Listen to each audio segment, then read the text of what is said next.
Welcome to A1 TV Telugu news. నేను భువన. Details చూద్దాం. రంగారెడ్డి జిల్లా శంషాబాద్ ఎయిర్పోర్ట్ పోలీస్ స్టేషన్ పరిధిలోని సిద్ధాంతి బస్తీలో వ్యక్తి మర్డర్ కలకలం రేపింది. సిద్ధాంతి బస్తీలో నివసించే సౌడయ్య అనే వ్యక్తిని గుర్తు తెలియని వ్యక్తులు హత్య చేసి పరారయ్యారు. ఈ విషయాన్ని గమనించిన స్థానికులు శంషాబాద్ ఎయిర్పోర్టు పోలీసులకు సమాచారం అందించారు.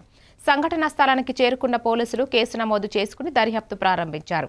కొంతమంది అనుమానితులను అదుపులోకి తీసుకుని విచారిస్తున్నట్లు శంషాబాద్ ఎయిర్పోర్ట్ ఇన్స్పెక్టర్ బాలరాజు తెలిపారు. సాగు చేద్దామని అనుకుని వాళ్ళు అనుకుంటే మిగతా వాళ్ళు చూసి ఈ దెబ్బలు అతనికి ఈ 4 దగ్గర తర్వాత వెనుకకు తల దగ్గర చిన్న ఇంజురీస్ తోటి బాగా బ్లీడింగ్ అయ్యి చనిపోవడంతో వాళ్ళకి అనుమానం వచ్చి మాకు ఇన్ఫర్మేషన్ ఇవ్వడం జరిగింది. దానికి సంబంధించి మేము ఆ నియర్ బై సాక్ష్యాధారాలను అవన్నీ పరిశీలించిన తర్వాత ఇది మర్డర్ కేసు నమోదు చేయడం జరిగింది. దీనికి సంబంధించి ఇనీషియల్గా ఆమె సరిగా చెప్పనందున ఆమెను కూడా విచారించినాం.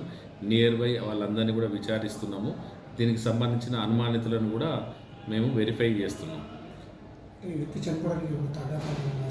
అంటే ఈయన కొద్దిగా మెంటల్గా అది ఉన్నది.